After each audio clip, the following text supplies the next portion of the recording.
Olá! Para quem está na batalha dos concursos de alto nível, a gente sabe, né? Cada pontinho faz uma diferença gigantesca. E olha, quando o assunto é genética, a linha entre o acerto e o erro é bem fininha. Às vezes é uma palavra só. Então, é exatamente nisso que a gente vai mergulhar hoje, na precisão cirúrgica dos conceitos e, claro, naquelas pegadinhas clássicas que podem custar aprovação. Bora lá afiar essa navalha conceitual e garantir esses pontos que são decisivos. Então, olha só nosso plano de voo de hoje. Primeiro, a gente vai bater um papo sobre a importância da precisão nos conceitos. Depois, vamos dissecar as diferenças cruciais entre gene e alelo, e cromossomo e cromátide. Na sequência, vamos aplicar tudo isso num estudo de caso bem interessante para ver como funciona na prática. E para fechar com chave de ouro, uma síntese estratégica, aquele bizu final para a prova. Vamos começar pelo básico, que na verdade é o mais avançado. Em prova de concurso desse calibre, não basta só saber a matéria. O que de fato separa quem passa de quem fica pelo caminho é o rigor, é a precisão com que os termos são usados. Um deslize mínimo, uma palavra trocada e uma questão inteira pode ir por água abaixo. É nesse detalhe que a gente busca a aprovação. Então a nossa missão aqui é exatamente essa: transformar o que é uma armadilha para a maioria dos candidatos em um ponto forte para a gente.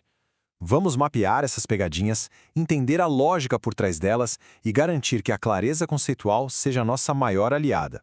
Ok, vamos ao primeiro grande duelo conceitual. Um clássico que as bancas amam de paixão. Gene contra alelo. Parece simples, mas a confusão aqui é enorme.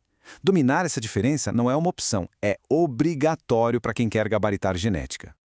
Vamos pensar no gene como se fosse a ideia de uma receita. É a instrução fundamental, a informação que diz vamos fazer um bolo. Ele ocupa um endereço fixo no cromossomo, um lugarzinho chamado loco, e carrega a informação para uma característica, como, por exemplo, a cor dos olhos.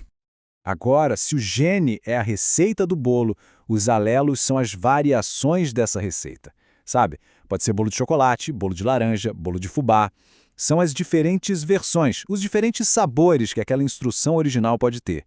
Eles surgem por mutações e ocupam exatamente o mesmo endereço, o mesmo loco, mas nos cromossomos que formam um par, os homólogos. Então, resumindo a ópera, o ponto crucial é o seguinte: a gente tem o gene para a cor do pelo. Essa é a instrução geral.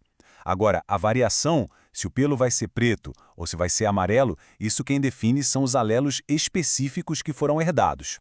E é aqui que as bancas, elas adoram criar confusão. Vão tentar embaralhar esses dois termos. Fique de olho vivo para pescar essa pegadinha de longe. Beleza, superamos o primeiro desafio. Agora vamos para outro ponto que derruba muita gente boa. A relação entre cromossomo e cromátide. Entender isso aqui é fundamental, principalmente para não se enrolar em questões sobre mitose e meiose. O grande segredo para não confundir é o seguinte: a gente conta cromossomos pelo número de centrômeros. Pensa no centrômero como a cintura do cromossomo. Um cromossomo pode ter um formato simples, de um bastãozinho só, ou ele pode estar duplicado parecendo um X. Nos dois casos, se tiver só um centrômero, é um cromossomo. Já a cromátide, ela é a cópia. Ela só aparece depois que o DNA se duplica, lá na fase S da interfase. Então, quando a gente vê aquele cromossomo em forma de X, na verdade, estamos vendo um cromossomo duplicado, que é formado por duas cópias idênticas, chamadas de cromátides irmãs, que estão grudadas pelo centrômero. E aqui, aqui mora o perigo. A pegadinha mais clássica de todas. Imagina só, uma célula humana, na metáfase da mitose, tem 46 cromossomos. Mas, e cromátides? 92. Por quê? Porque cada um daqueles 46 cromossomos está duplicado.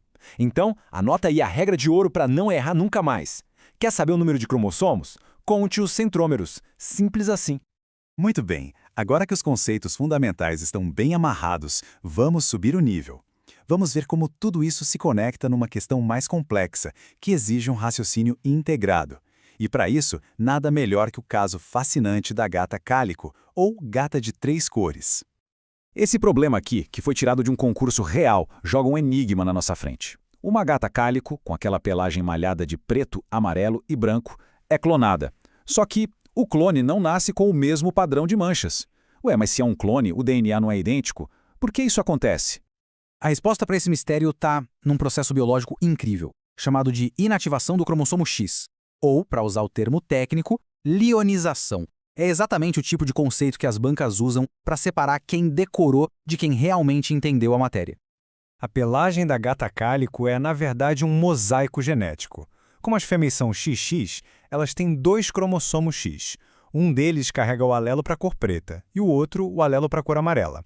Bem no início do desenvolvimento embrionário, em cada célula do corpo, um desses 2 cromossomos X é sorteado e inativado. Vira uma bolinha condensada chamada corpúsculo de Barr. O resultado é esse, um corpo feito de retalhos, onde algumas áreas de pele expressam a cor preta e outras a amarela. E aqui a gente chega no coração da questão. Se o clone tem exatamente o mesmo DNA, a mesma informação genética, por que a aparência, o fenótipo, não é uma cópia carbono? A resposta para isso nos leva para um campo ainda mais sofisticado da biologia. A chave para esse mistério não está na genética, mas na epigenética. É um conceito um nível acima.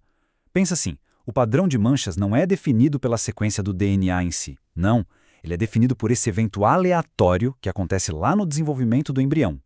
É como se a natureza jogasse uma moeda para cada célula para decidir qual X vai silenciar. A clonagem copia o DNA, o genótipo, perfeitamente.